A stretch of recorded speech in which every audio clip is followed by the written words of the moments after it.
Hello my dear audience. আজকের পর্বে objective case কাকে বলে এবং সেই সম্পর্কে আলোচিত হবে। যখন কোনো নাউন বা প্রোনাউন কর্মরূপে, খুব গুরুত্বপূর্ণ, নাউন বা প্রোনাউন কর্মরূপে ব্যবহৃত হয় তাকে অবজেক্টিভ কেস বলে। কেস শব্দের অর্থ কারক আমরা তো জানি, বা বস্তুবাচক। অবজেক্টিভ আসলে সাধারণত বস্তুবাচক কারক বলে। অবজেক্টিভ পেতে হলে ক্রিয়াকে বস্তুবাচক এবং জীববাচক দুটাই হয়। অবজেক্টিভকে পেতে হলে ক্রিয়াকে, খুব গুরুত্বপূর্ণ, ক্রিয়া মানে ভার্বকে, কাকে মানে হোম, এবং অথবা কি মানে হোয়াট দ্বারা প্রশ্ন করতে হবে। খুব গুরুত্বপূর্ণ, হোয়াট দ্বারা প্রশ্ন করতে হবে। যেমন রহিম রিডস এ বুক। রহিম কি পড়ছে? বই পড়ছে। তাহলে বুক হলো অবজেক্টিভ কেস। দি হর্স কিকড দি বয়। তাহলে কাকে কিক করছে? বয়কে। দি বয় হলো অবজেক্টিভ কেস। অবজেক্টিভ কেস দুই প্রকার। অ্যাকিউজেটিভ কেস, কোনো সেন্টেন্সে এই যদি বস্তুবাচক নাউন ভার্বের অবজেক্ট রূপে বসে তাকে অ্যাকিউজেটিভ কেস বলে। যেমন হি বট এ কার। কার হলো বস্তুবাচক নাউন।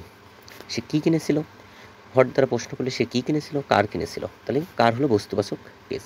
ড্যাটিভ কেস, কোনো সেন্টেন্সে যদি ব্যক্তিবাচক নাউন ভার্ব এর অবজেক্ট রূপে বসে তাকে ড্যাটিভ কেস বলে। যেমন I like the man. The man নেতিবাচক, ব্যক্তিবাচক, তাই এখানে নাউনটি হিসেবে ব্যবহৃত হচ্ছে এবং এটি অবজেক্টিভ কেস হিসেবে ব্যবহৃত হয়। এছাড়াও উদাহরণ হিসেবে noun, pronoun, adjective, infinitive, gerund, verbal noun, phrase, clause, ETC objective case রূপে ব্যবহৃত হয়। তো প্রথমে আসি আমরা যে অবজেক্টিভ কেস নাউন রূপে কী হয়। যেমন হি রিডস দি কোরআন।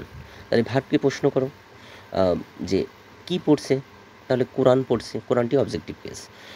একইভাবে প্রোনাউন অবজেক্টিভ কেস হিসেবে প্রোনাউনের ব্যবহার। We called him. কাকে ফোন দিয়েছিল? তাকে। আমরা কাকে ফোন দিয়েছিলাম? তাকে।